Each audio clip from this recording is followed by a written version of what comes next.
agreement and respecting all parts of that, including people's right to be, whether they're Northern Irish, Irish or Northern Irish and British, something we have always done and will continue to do. That's the end of questions. We know, before I come to Prime Minister's questions, I would like to point out the British Sign Language interpretation of proceedings is available to watch on Parliament Live TV.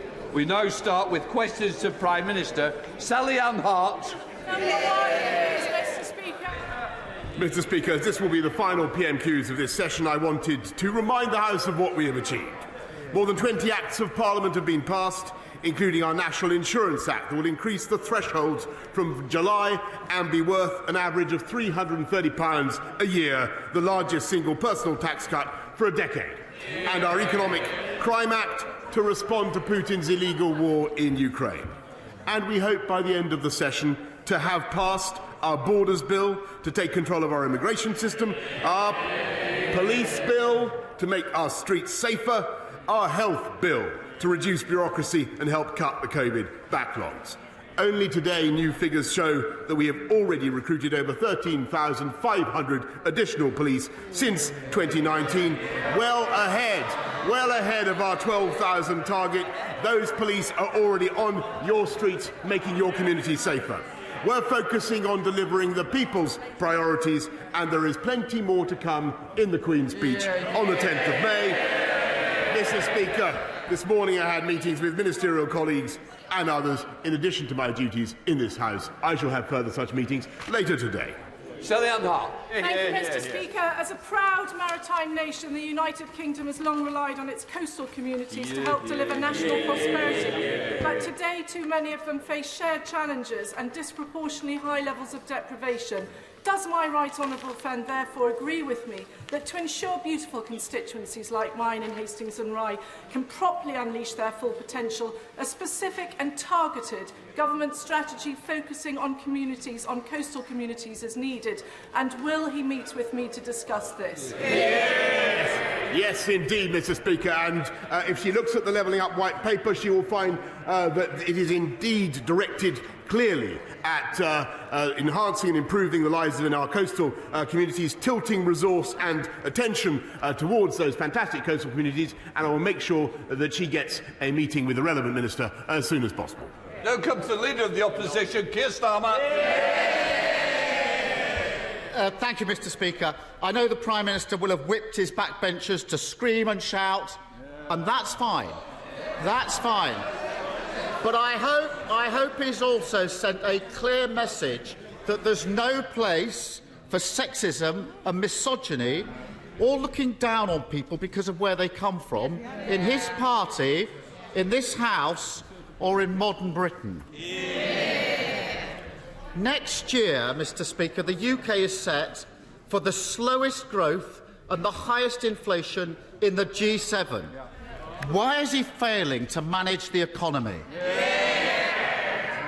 Mr. Speaker, well, let me first of all say, in response to what the right honourable gentleman has said about sexism and misogyny, that I exchanged messages with the right honourable lady over the weekend, and I repeat what I said to her. There can be absolutely no place for such behaviour or such expression in this House, and we should treat each other, Mr. Speaker, frankly, with the respect that each other deserves. So, and on his point about the economy, yes, of course it is true that there is a crisis of global inflation around the world, but this government is tackling it with all sorts of ways that you would expect, Mr. Speaker, helping people with the cost of their energy, British energy, far more, by the way, than the Labour will put in, a British energy security strategy to undo the mistakes of previous Labour governments, Mr. Speaker, but above all, making sure that we have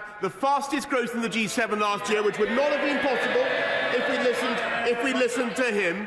And if we listened to him, we would have frankly never come out of lockdown, Mr. Speaker, in July last year. And never forget, Mr. Speaker, that no Labour government has left office with unemployment lower than when they came in. Mr. Speaker, he sounds like the comical alley of the cost of living crisis. He pretends the economy is booming, that where there are problems, they're global. But in the real world, our growth is set to be slower than every G20 country except one, Russia.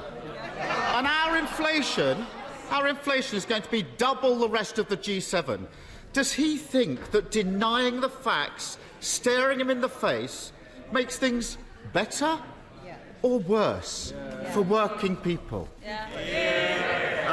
Mr. Speaker, the facts are, as the IMF has said, that the UK came out of COVID faster than anybody else. That's why we had the fastest growth in the G7 last year. That would not have happened, Mr. Speaker, if we'd listened to Captain Hindsight. And if he studies their forecast, we will return to being the fastest by 2024 and the fastest in 2025, Mr. Speaker. That's what the IMF's forecasts say. He asks about. Read it. He asks about working people, Mr. Speaker. This is the government. This is the party that supports working people. Unlike them, with the biggest increase. Yes, I'll tell you what's going up. The living wage is going up, Mr. Speaker, by record amounts. Employment is going up, Mr. Speaker, by record amounts. 500,000 more people. They don't want to hear. Let me give them the figures. 500,000 more people in paid employment now than there were before the pandemic began, and youth unemployment at or near record lows. Under Labour, just to remind you, everybody, under Labour, youth unemployment rose by 45%. Mr. Speaker, this must be the Oxford Union debating skills we've been hearing so much about. Failing to answer the question, rambling incoherently, throwing in garbled metaphors. Powerful stuff, Prime Minister. Here's the problem. It's not just his words that are complacent, it's his actions as well. The cost of living crisis was blindingly obvious months ago. But he said worries about inflation were unfounded. And he backed a tax-hiking budget. Does he think that his choice to be the only leader in the G7 to raise taxes during a cost of living crisis has made things better or worse for working people?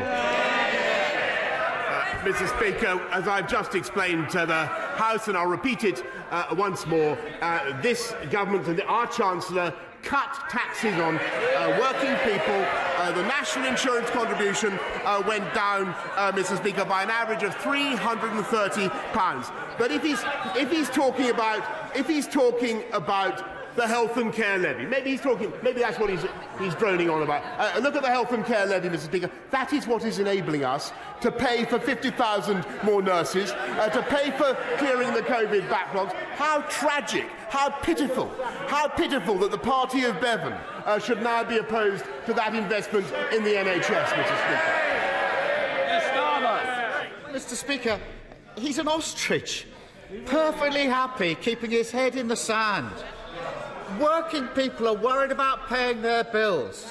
They're spending less and cutting back. That's bad for business and bad for growth. Working people are looking for help. But this week, millions will look at their payslip and see a tax rise with his fingerprints all over it. Does he think that his 15th tax rise has made things better or worse for working people? Mr. Speaker, what we're doing for working people is not only lifting the living wage by the record amount, helping people on universal credit with a £1,000 tax cut, Mr. Speaker, but also cutting national insurance contributions, lifting the threshold so that on average people pay £330 less, Mr. Speaker. But what we're also doing is taking our country and our economy forward, investing in our NHS, which is a priority for the people of this country, unlike for the Labour Party, Mr. Speaker, but also ensuring that we have record creation of jobs, Mr. Speaker, and that is what matters. High-wage, high-skill jobs. 500,000 more. They don't care about jobs, Mr. Speaker. We do. We do. We believe in high-wage, high-skill jobs, and that's the answer for the economy. Keir Starmer. Mr. Speaker, it's as if he's only just waking up to the cost of living crisis. And his big idea, fewer MOTs. It actually makes the Cones hotline sound visionary and inspirational. North Sea oil producers are making so much unexpected profit, they call themselves a cash machine. Yes. That cash could be used to keep energy bills down. Instead, he chooses to protect their profits. Let household bills rocket and slap taxes on working people who are earning a living.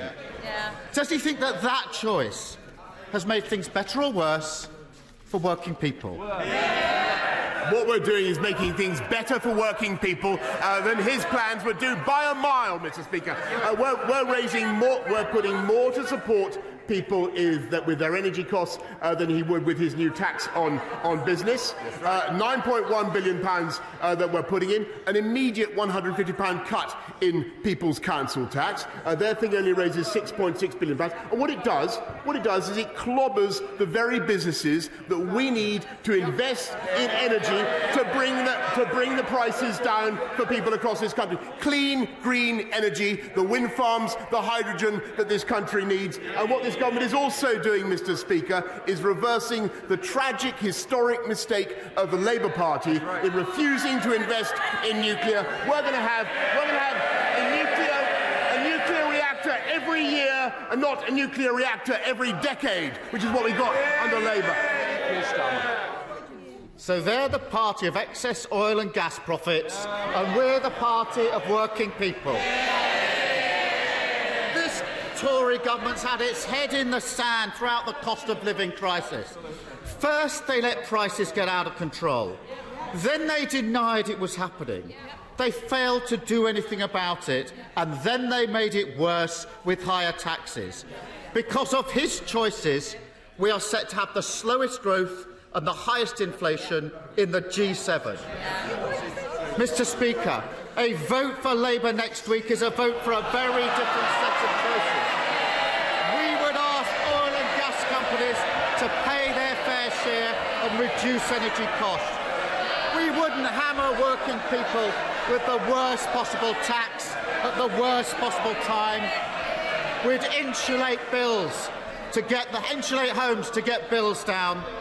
And we'd close the tax avoidance schemes that have helped his Chancellor, where is he, reduce his family's tax bill while putting everyone else's up. That's a proper plan for the economy. So why doesn't he get on with it and finally make choices that make things better, not worse, for working people? Mr. Speaker, I can tell the right honourable gentleman, I listened to him over many weeks, so many years, this guy is doomed to be a permanent spectator, Mr. Speaker, because we have a plan to fix the NHS and fix social care. They have no plan. We have a plan to fix our borders with our deal with Rwanda. They have no plan. We have a plan to take our economy forward. They have no plan. Let me tell you something, Mr. Speaker. He talks about the elections. He talks about the elections in a few days' time, Mr. Speaker. Let me remind him that everywhere you look, a Labour administration, it is a bankrupt shambles, Mr. Speaker.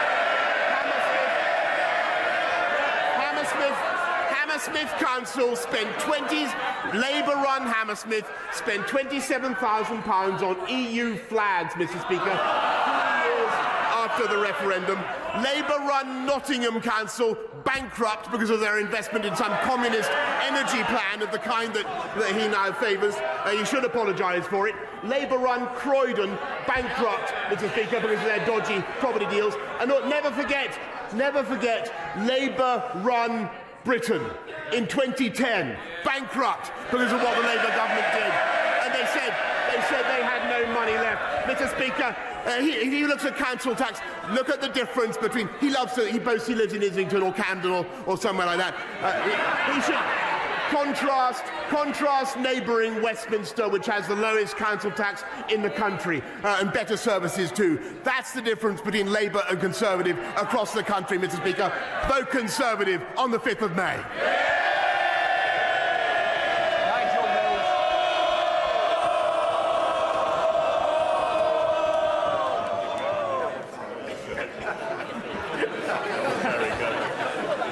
Would the Prime Minister join me in welcoming the huge step forward in the regeneration of Hena Town Centre in my constituency by the successful purchase of the rundown old grammar school building using the government's Towns Fund money this week?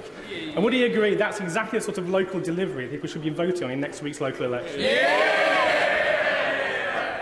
I think my honourable friend is entirely right, and those are the issues on which people are going to be voting. And as I said, they're going to be voting for better value, for better services and lower council taxes, and I hope they'll be voting Conservative. Now comes the Leader of the SNP, Ian Blackford.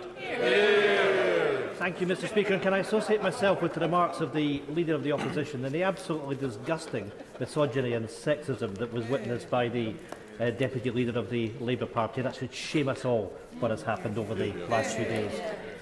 Mr. Speaker, this morning the Trussell Trust confirmed that 830,000 children across the UK are being left to depend on emergency food parcels. So instead of convening a Tory talking shop at Cabinet, the Prime Minister should be acting to help those children and help families through the cost of living emergency. If he is genuinely looking for ideas to tackle this Tory-made crisis, he'd be wiser to look beyond his Cabinet colleagues, who of course know that he won't be there for very much longer. So, as a parting gift, here's an idea for the Prime Minister. The Scottish Government has introduced and now doubled the game-changing Scottish child payment of at least £1,040 a year, helping those families who are being the hardest hit. Is the Prime Minister prepared to match this payment across the UK to help families through this emergency?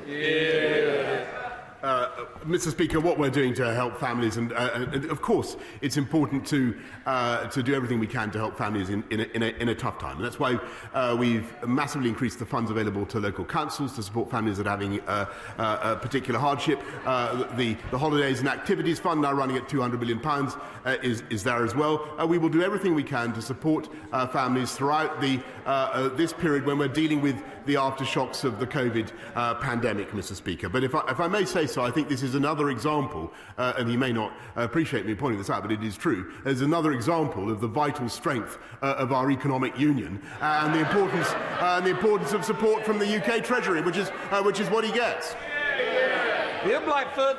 My goodness, Mr. Speaker, we have children facing poverty. The Scottish Government are responding by the child payment, and by the way, it will increase again later this year, and we get nothing.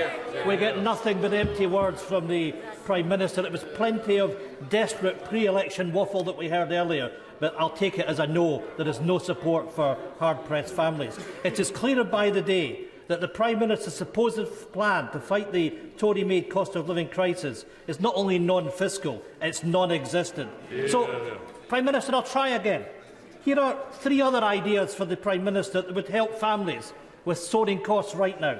Scrap his national insurance tax hike, reverse the Tory cuts to universal credit, and match Scotland's 6% benefits rise instead of imposing a real-term cut. 3 things that will make a difference to millions of people. Has the Prime Minister come to terms with the reality that if he fails to act now, the voters will send him and his sleaze-ridden party a message by voting SNP next Thursday? Mr. Speaker, we're helping families up and down the country with the universal credit. He asked about universal credit. We're tapering it so that people get another £1,000 in their pockets. Working people get another £1,000 in their pockets. We're helping families in the way that I have described, Mr. Speaker. And just to remind the House that under this government there are now far fewer children in workless households than there were before this government came in. And that is because we believe in championing work, championing employment and helping people into high-wage, high-skilled jobs. That's what counts. And as for our respective political longevities, well, I wouldn't like to bet on him outlasting me, Mr. Speaker. Ora Faris. Thank you, Mr. Speaker. Last April, the Berkshire West CAM service received an additional £120 million to tackle waiting times for autism and ADHD diagnoses. 12 months on, they have outlined a general ambition to reduce delays, but have set no targets or timescales for improvement, with some families still waiting 2 years for their child to be seen. Does my right honourable friend agree that when significant investment of public money is made, people have the right to know how and when services will be improved? And would he support my campaign for a 12-month maximum wait for any family in West Berkshire seeking a diagnosis of this kind? She's absolutely right, and it's a great campaign that she's running, Mr. Speaker, and the government is indeed providing the funding to improve autism and learning disability services, but it's also important that people get the diagnosis that the assessment that they need within 12 weeks, and the measures in our health and care bill will approve local accountability for those services. Sir Geoffrey Donaldson. Thank you, Mr. Speaker. The Road Haulage Association has confirmed that the cost of moving goods from this part of the United Kingdom to Northern Ireland has risen by 27% in the first year of the operation of the protocol.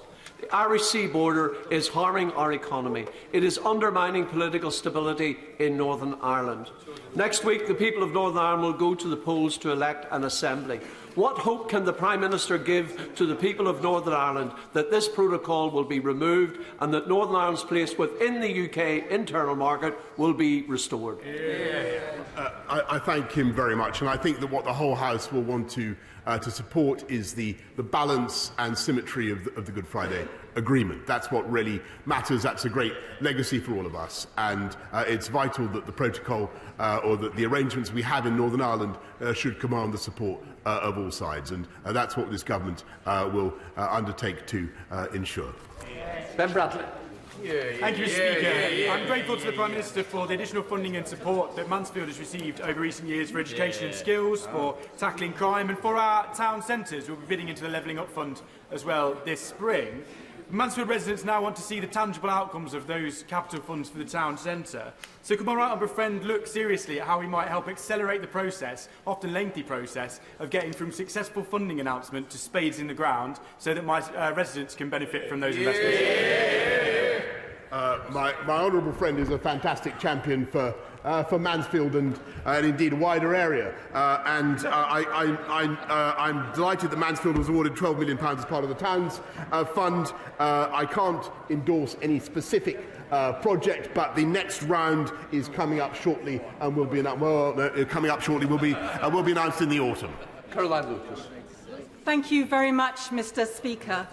56 members of this House are under investigation for sexual misconduct, and that includes 3 of his cabinet ministers. The Prime Minister has just rightly said that there can be no place for sexism and misogyny in this House. So can he now confirm whether he considers that sexual harassment, apparently unlike bullying and lying, is grounds for dismissal under the Ministerial Code?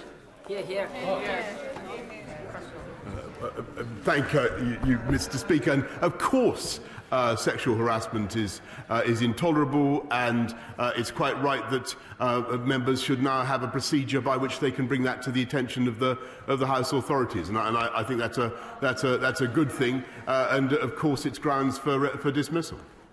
Ram. Thank you, Mr. Speaker.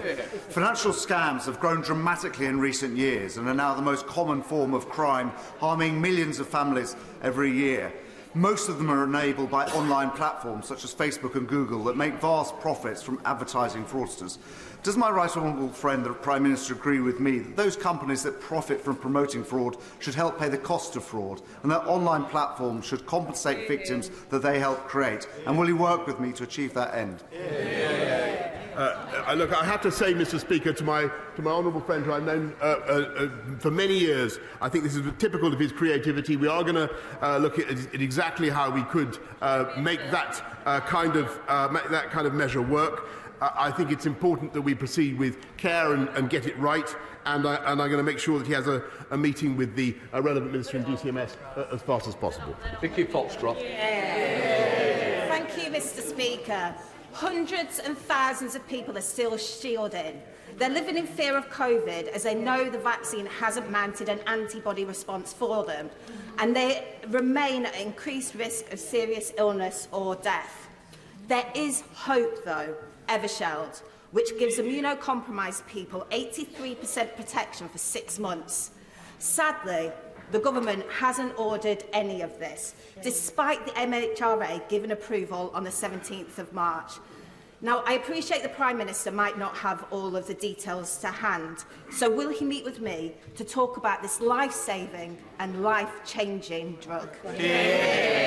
I thank her very much, and I think she's absolutely right to speak up for those who are shielding and who are anxious, and we're doing everything we can to protect and to reassure them. On Evershield, we are evaluating it at the moment, but I will make sure that she has a meeting as soon as possible with the Department of Health. Mr. Speaker, my Conservative council in Kensington and Chelsea charges £500 less council tax than neighbouring Camden Labour.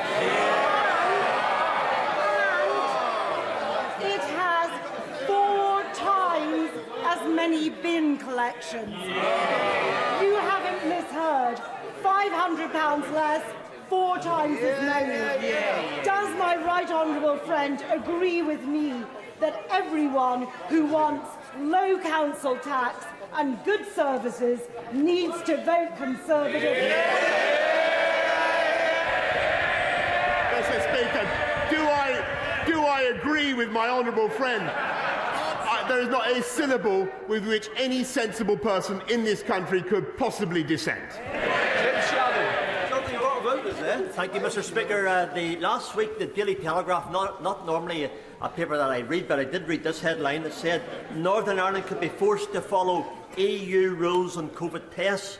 The Chancellor told the House that Northern Ireland could benefit from moves to scrap VAT on energy efficiency measures because of the protocol.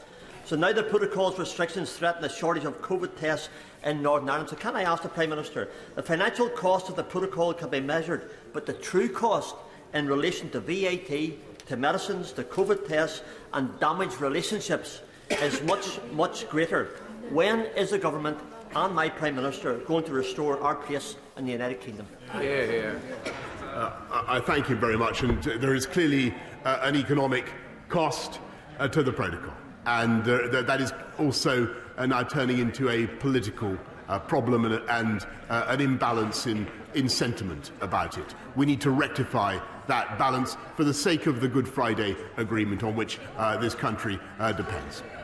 Paul Holmes. Thank you, Mr. Speaker. By 2025, Liberal Democrat Eastleigh Borough Council will have a debt of £650 million, which stands at £6,300 for every resident in Eastleigh.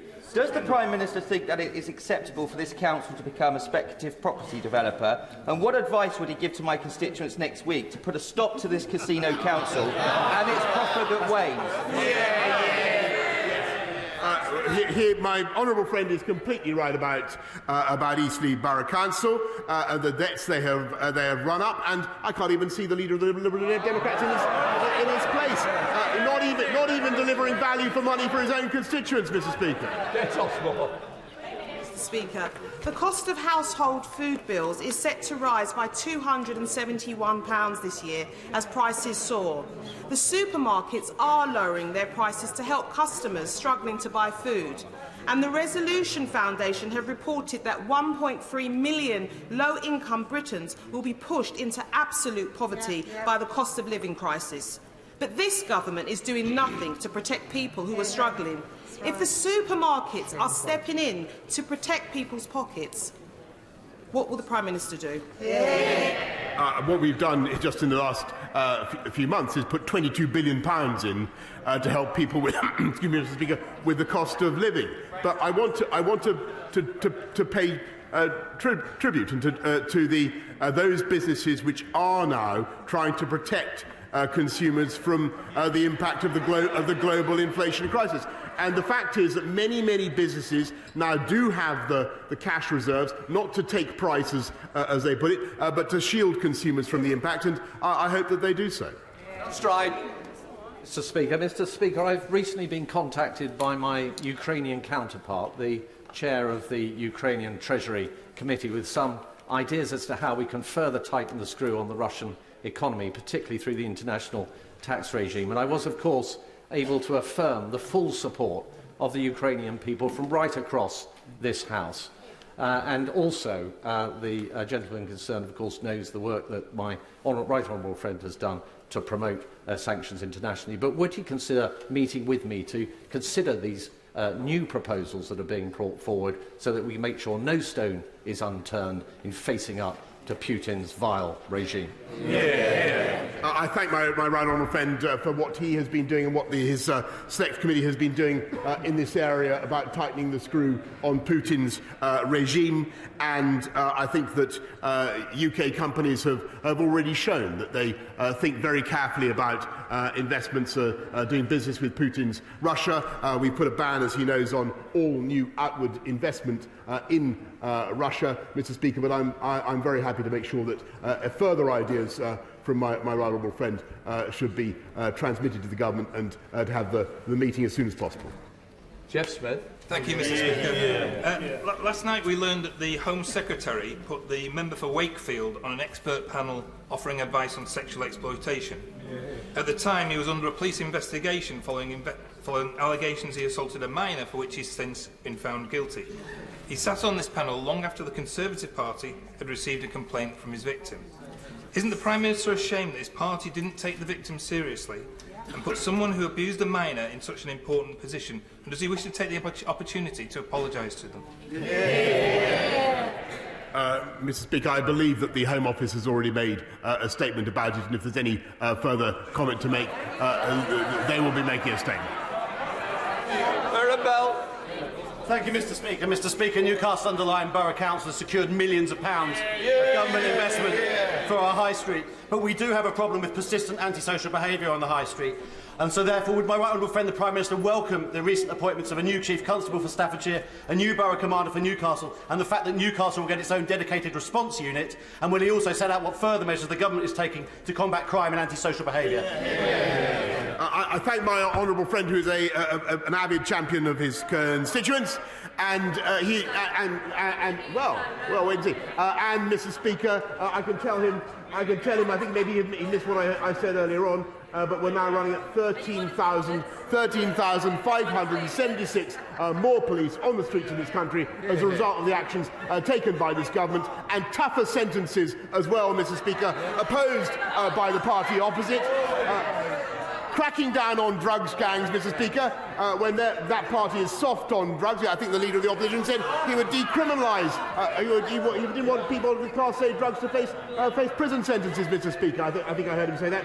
And, of course, cracking down on cross-channel migrant gangs, Mr. Speaker, on people who risk the lives of migrants in the English Channel. We're cracking down on them, and as far as I know, they would scrap the agreement, the Economic and Migration Partnership with Rwanda, Mr. Speaker.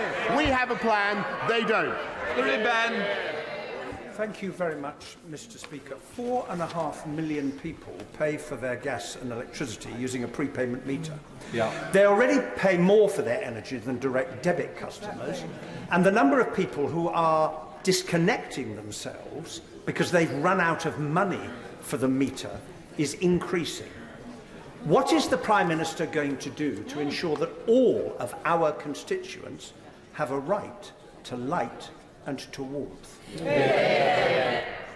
Mr. Speaker, we're working with Ofgem and all the companies to ensure that we protect people in this difficult time. But what we're also doing is making sure that we support people not just with the cold weather payments, the winter fuel payments, but making sure that through £500 million more to councils, we look after people, and this will be the types of people that the right honourable gentleman is referring to, who are finding it particularly tough.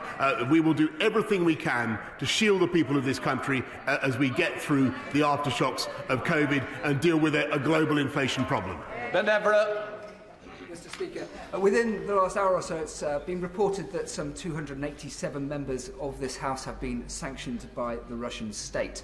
Now, I'm sure nobody here is rushing to change their summer holiday plans, but perhaps the Prime Minister will assure us that he will continue his excellent relationship with President Zelensky and continue to provide the Ukrainian people and the Ukrainian military with the support that they need.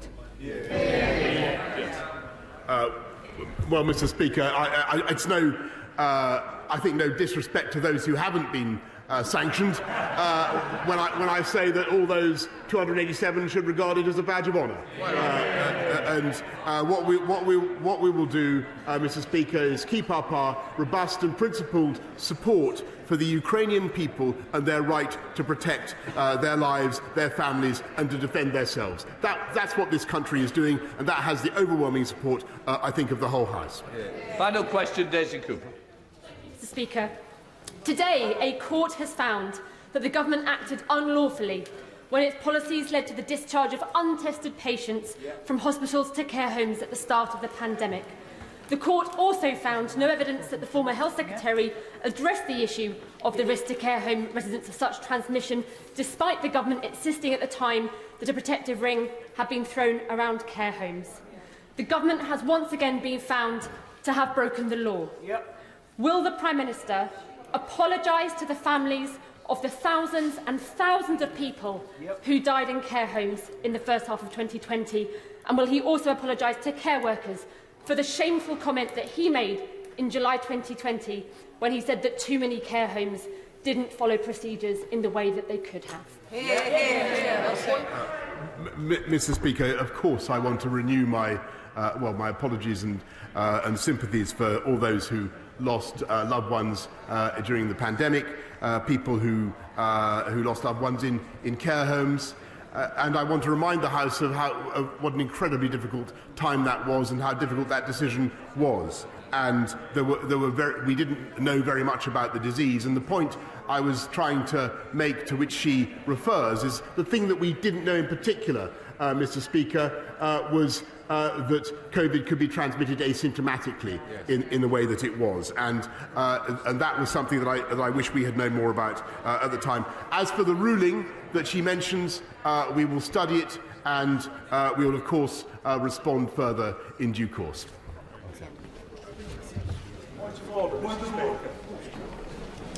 Michael Fabricant.